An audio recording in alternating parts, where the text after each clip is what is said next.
बिस्मिल्लाहिर्रहमानिर्रहीम, अस्सलाम वालेकुम। आप देख रहे हैं मुझे मेरे यूट्यूब चैनल पर और मैं मुज़म्मिल अवान हूँ। अब तक की सबसे बड़ी और ब्रेकिंग न्यूज़ ये है कि इमरान खान साहब धर लिए गए हैं। इमरान खान साहब को गिरफ्तार किया गया कौमी एहतसाब ब्यूरो, नेशनल अकाउंटेबिलिटी ब्यूरो नैब की जानिब से अल-कादर ट्रस्ट केस में। और इमरान खान साहब के ऊपर सबसे बड़ा इल्ज़ाम इस केस के अंदर ये है कि वो करप्ट प्रैक्टिसेस के मुर्तकिब करार पाए। वो नैब को मुतमिन नहीं कर सके, नैब की लीगल टीम को मुतमिन नहीं कर सके और उनको इस केस में गिरफ्तार कर लिया गया। अब उनको गिरफ्तार करने के बाद वो हमारे सहाफ़ी दोस्त, वो हमारे जय्यद सहाफ़ी दोस्त, वो हमारे कॉलम नवीस, वो हमारे जो है वो दोस्त बाप जो ये बात कर रहे थे कि इमरान खान को तो किसी का बाप भी गिरफ्तार नहीं कर सकता। तो सर, इमरान खान साहब को बेसिकली नैब ने गिरफ्तार कर लिया है और इमरान खान साहब की गिरफ्तारी पर जो चूं चूं का मुरब्बा लगाया जा रहा है कि जी उनको गलत तरीके से पकड़ा गया, उनके जो है वो साथ बड़ा गलत सलूक किया गया, उनके साथ एक ऐसा मिसबिहेव किया गया कि उनको पकड़ के लेके जाया जा रहा था। ये किसी जमहूरी मुआशरे में नहीं होता, ये किसी तमीज़ और तहजीब में नहीं आता। तो मतलब इस किस्म की जो बातें हैं वो की जा रही हैं और कहा जा रहा है कि जी इमरान खान साहब के साथ बड़ा जुल्म हुआ। आपको ये बात याद करवाता चलूं कि जो मरियम नवाज साहिबा के साथ हुआ, जो नवाज शरीफ के साथ हुआ, जो शहबाज शरीफ के साथ हुआ, शाहिद खाकान के साथ हुआ, हमजा के साथ हुआ, ख्वाजा आसिफ एहसन इकबाल, ये जितने भी लोग गिरफ्तार हुए थे सर, इनके साथ भी ऐसे ही हुआ था। इमरान खान साहब ने अपने दौर में जो वर्स्ट किस्म का काम किया, जो घटिया से घटिया काम वो कर सकते थे, उन्होंने किया। और उन्होंने जिस तरह से नैब को पॉलिटिसाइज किया, वो जो चेयरमैन नैब था जस्टिस जावेद इकबाल, जिसको वो अपने हाथ की रखेल बनाया हुआ था, उसको इस्तेमाल करते थे इन्हीं सियासतदानों के खिलाफ। इसी पॉलिटिकल विक्टिमाइजेशन का इस इदारे को टूल बनाया हुआ था नैब को। और ये परवेज मुशर्रफ का ही बनाया हुआ इदारा था ना, जिसको दफन करना था, जिसको फोत करना था, जिसको जो है वो कब्र में दफनाना था और उसको कब्र में नहीं दफनाया। लेकिन उसके बावजूद उस इदारे को परवान चढ़ाने में जो परवेज मुशर्रफ ने इस इदारे को परवान चढ़ाया, जो इस इदारे को तश्कील, उस इदारे की तश्कील के लिए मेहनत की और जिस तरह से उसने इस इदारे को पॉलिटिकल विक्टिमाइजेशन का टूल बनाया, इमरान खान साहब ने इस इदारे को अपने दौर में बड़ा एंजॉय किया मुखालफिन के लिए, मुखालफिन को रगड़ा लगाने के लिए। और अब इसी इदारे के हत्थे जो है वो चढ़ गए और इसी इदारे की जद में आ गए और अब इसी इदारे ने उनको गिरफ्तार कर लिए। अब इमरान खान साहब के ऊपर सबसे बड़ा जो इल्ज़ाम है वो ये है, लेकिन उससे पहले मैं आपको एक बात बताता चलूं कि पाकिस्तान की जो सिक्योरिटी इस्टेब्लिशमेंट है उसके ऊपर जिस तरह से इन्होंने इल्ज़ामात लगाए, जिस तरह से मेजर फैसल नसीर के ऊपर इल्ज़ामात लगाए, और फिर वो जो बंदा बैठा है वो बाहर के मुल्क में, आई थिंक वो जो आदिल राजा है और वो हैदर मेहदी है, वो फिर मोहित पीरज़ादा साहब हैं, दीगर यूट्यूबर्स, तो वो जो जिनको प्रोपेगेंडा कहा जाता है, जिनको प्रोपेगेंडा सहाफ़ी कहा जाता है और जो बाहर के मुल्क में बैठ के अफवाज पाकिस्तान के खिलाफ जहर उगल रहे हैं, उन लोगों को भी उनकी असल औकात और हकीकत का अंदाज़ा हो गया होगा कि इमरान खान साहब जो गिरफ्तार हुए हैं, जो सारा दिन इस्टेब्लिशमेंट के खिलाफ ट्रोलिंग्स करते हैं, ट्वीट्स करते हैं, सारा दिन इस्टेब्लिशमेंट को गालियाँ देते हैं, तो इन लोगों का क्या दीन ईमान है सर? इन लोगों ने ही तो इमरान खान साहब को यहाँ तक पहुँचाया कि इमरान खान साहब के हक में वो तज्जिए करके, तबसरे करके कि खान साहब टेंशन लैन की लोड़ नहीं, तुहाडे नाल ते पूरी दुनिया हैगी है, तुहाडे नाल ते पूरा लाहौर हैगा, तो जब आप गिरफ्तार होंगे तो आप देखिएगा लाहौर बंद हो जाएगा। अच्छा, लाहौर बंद हो जाएगा। और मैं देख रहा था एजाज चौधरी साहब जो है वो 100 बंदों के साथ एहतजाज कर रहे थे। एजाज चौधरी साहब जो PTI सेंट्रल पंजाब के पहले सदर रहे और वो मौसूफ जो जमात इस्लामी से छलांग लगा के तहरीक इंसाफ में आए, वो मौसूफ जो है वो 100 बंदों के साथ एहतजाज कर रहे थे। अब ये जो इमरान खान साहब गिरफ्तार हुए हैं, ये बेसिकली तो सर पहले तो उन्होंने इस्टेब्लिशमेंट के खिलाफ जो जहर उगला और जिस तरह से उन्होंने इल्ज़ामात लगाए और उनके इल्ज़ामात को रद्द किया गया DGISPR मेजर अहमद शरीफ चौधरी साहब की जानिब से, जो उन्होंने फौज पाकिस्तान को मिलान करने के लिए, उसको उसके इदारे को तबाह करने के लिए जिस किस्म की ज़ुबान इस्तेमाल की, ये सारी चीज़ें जो हैं उसको बड़ी जो है ना वो बड़े आसान अल्फाज में उसको मुस्तरद किया गया इमरान खान साहब के एक इल्ज़ाम को, कि वो किस तरह से कहते हैं कि जी मुझे कत्ल करवाने के लिए वो थे, वो शामिल थे, ये शामिल थे।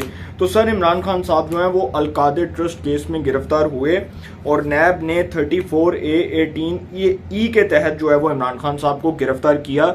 इस्लामाबाद हाई कोर्ट के अहाते से गिरफ्तार किया। अब ये अदालत में केस है, जस्टिस आमिर फारूक क्या फैसला देते हैं आई डोंट नो, मुझे नहीं पता इस पर फैसला महफूज। लेकिन ये अदालतें जो आज इमरान खान साहब के हक में बैठ के ये बात कर रही हैं कि जी ठीक है जी बहुत गलत हुआ, जमहूरी और महज़ब मुआशरों में बिल्कुल भी ऐसा नहीं होता, और उधर की अखलाकियात ये हैं कि अगर कोई बहुत बड़ा लीडर है तो उसको ऐसे गिरफ्तार नहीं किया जा सकता। लेकिन सर ये प्रेसिडेंट, ये मिसाल तब कायम क्यों नहीं की जब नवाज शरीफ और उसकी बेटी को एयरपोर्ट के अहाते से गिरफ्तार किया गया, जब इस वक्त के जो वज़ीर आज़म शहबाज शरीफ जो उस वक्त के अपोजिशन लीडर थे उनको किस तरह से गिरफ्तार किया गया, ख्वाजा साद रफ़ीक और ख्वाजा सलेमान रफ़ीक को किस तरह गिरफ्तार किया गया, हमजा शहबाज को किस तरह गिरफ्तार किया गया।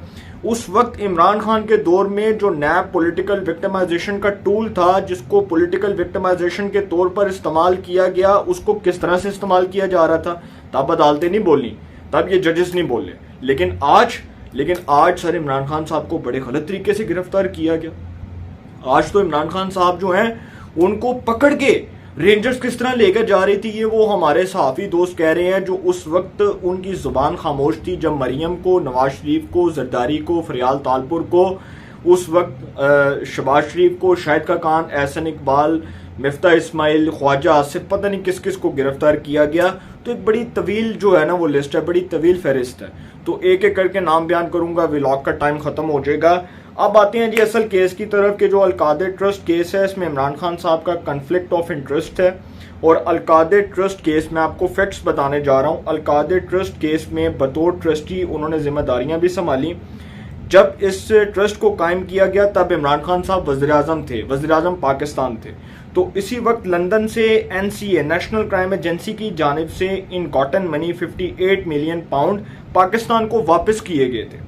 अब इसमें मलिक रियाज साहब का भी जिक्र था और उनके ऊपर कुछ इल्ज़ामात ऐसे थे कि उन्होंने जो इमरान खान साहब के साथ वो जो मुकमुका किया और जिस तरह से इमरान खान साहब को कुछ बेनिफिट्स मिले उनके ज़रिए, और इमरान खान साहब ने किस तरह से वो सारा खेल रचाया। तो ये कहा जाता है कि जी इसमें मलिक रियाज साहब का भी जिक्र था और कहा यह जा रहा है कि मलिक रियाज ने ये पैसे मुंतकिल किए। इमरान खान साहब के ऊपर सबसे बड़ा इल्ज़ाम ये है कि वो करप्ट प्रैक्टिसेस के मुर्तकिब करार पाए। अब दूसरा जो इल्ज़ाम है वो ये है कि मलिक रियाज को जो 15 अरब रुपए का फ़ायदा दिया, उसमें इमरान खान साहब ने फ़ायदा भी लिया, खुद भी उन्होंने लिया था। तो अलकादर ट्रस्ट केस के लिए जो बेसिक जो इसके जो फैक्ट्स हैं वो मैं आपके सामने रख रहा हूँ। अलकादर ट्रस्ट के लिए यूनिवर्सिटी भी बनाई गई और फिर उस असातिज़ा जो हैं उनकी तनख्वाहों का खर्चा भी।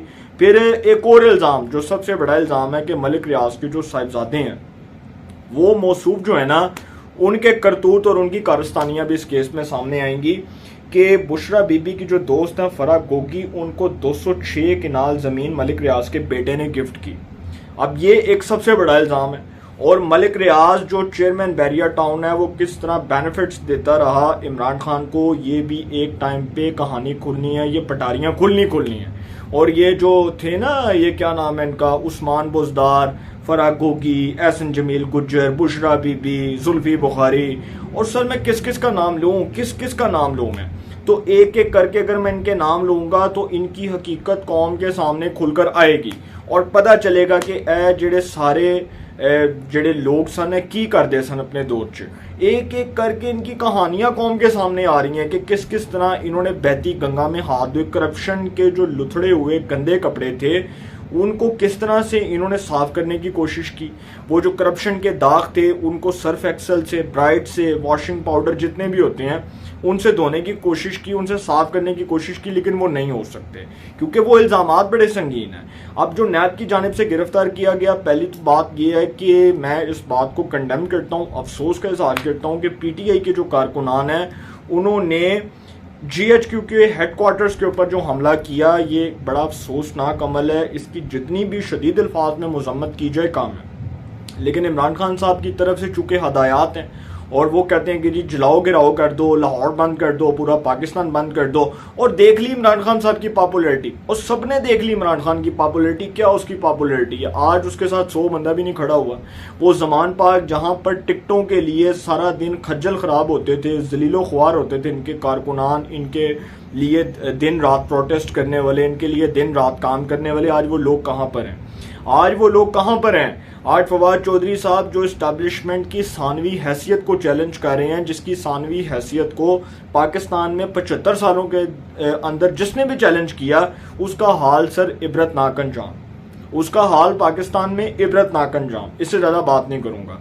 तो फवाद चौधरी साहब जो शाह से ज़्यादा शाह के वफादार बनने की कोशिश करते रहे, वो मौसूफ जो हैं उनके खिलाफ एक केस खुलने जा रहा है और बड़ा हैवी केस है कि जो वो वफाकी वज़ीर इत्तलात व नशियात बने इमरान खान की गवर्नमेंट में, जिस तरह से उन्होंने पीटीवी के अंदर गैर कानूनी भर्तियाँ की और पीटीवी के अंदर जो एम्प्लॉयज़ थे उनके हवाले से भी एक उनके ऊपर रेफरेंस बनेगा। तो वो जो मौसूफ हैं वो किस मुँह से बात कर रहे हैं अखलाकियात की? अखलाकियात तो वो कौम को सिखा रहे हैं और सबक पढ़ा रहे हैं अखलाकियात का, जबकि वो खुद अखलाकियात से भी आ रही हैं। और वो जो बातें कर रहे हैं ये बेसिकली सर इनको डर था कि कोई मसला ही नहीं है, इनको तो ये जो है वो सुहाने ख्वाब दिखाए गए थे, कोई रोला ही नहीं है।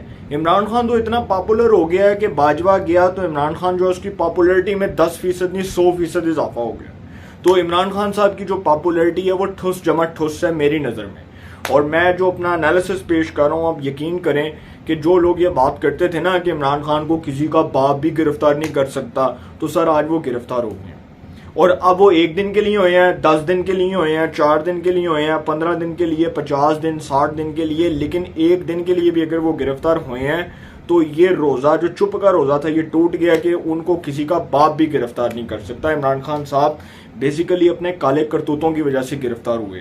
जो उन्होंने इस मुल्क में निज़ाम बनाया एहतसाब का, जिसको उन्होंने मुखालफिन के खिलाफ इस्तेमाल किया एहतसाब ने इंतकाम के लिए, तो आज वो उस इंतकाम की जद में आ गए हैं और उस इंतकाम के जो शोले हैं वो भड़क रहे हैं इमरान खान साहब की गिरफ्तारी की सूरत में। उनके सामने जो उनके कारकुनान है वो क्या प्रोटेस्ट करेंगे? वो ये कहेंगे कि जी हम GHQ को ताले लगा देंगे या हम इदारों को बंद कर देंगे, या अदालतें जो आज ये बात कर रहे हैं, जस्टिस आमिर फारूक इंतहाई काबिल तराम, इंतहाई मोअज़्ज़ज़ जज साहब जो इस वक्त इस्लामाबाद हाई कोर्ट के चीफ जस्टिस हैं, वो जिस मनसब पर बैठे हैं, अगर वो ये कहते हैं कि जी गिरफ्तारी गैर कानूनी है, तो सर फिर उस वक्त जो नवाज शरीफ को गिरफ्तार किया गया वो भी गैर कानूनी था, जो उस वक्त मरियम को गिरफ्तार किया गया वो भी गैर कानूनी था, शाहिद खाकान को, शहबाज शरीफ को, मिफ्ता को, जरदारी को, फरियाल तालपुर को, खुर्शीद शाह को, ख्वाजा आसिफ को, एहसन इकबाल को, और किस किस का नाम लूँ मैं, जिसको गिरफ्तार किया गया वो गैर कानूनी था। तो ये बात जो कर रही हैं अदालतें,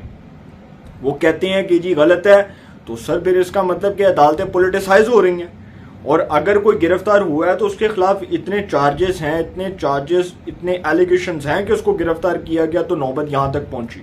लेकिन इस चीज़ को तो दिमाग से निकाल दें कि इमरान खान साहब के ऊपर कोई करप्शन के चार्जेस नहीं है। आप देखेंगे आने वाले दिनों में कि उनके ऊपर फर्द जुर्म आयद होनी है तोशाखाना केस में, फिर उनके खिलाफ वो जो दीगर केसेस हैं, फॉरेन फंडिंग का केस है, दीगर हैं जो उनके खिलाफ इंसदाद दहशतगर्दी की अदालत में चल रहे हैं, उसके ऊपर क्या कार्रवाई होती है। तो इमरान खान साहब इस मुल्क में जो समझ रहे थे कि कोई इदारा उनका बाल भी नहीं उतार सकता, उनको हाथ भी नहीं लगा सकता, उनको रेंजर्स कैसे पकड़ के गई, 8 मिनटों में उनको गिरफ्तार करके गाड़ी में बिठाया, चलो जी अल्लाह खैर सल्ला।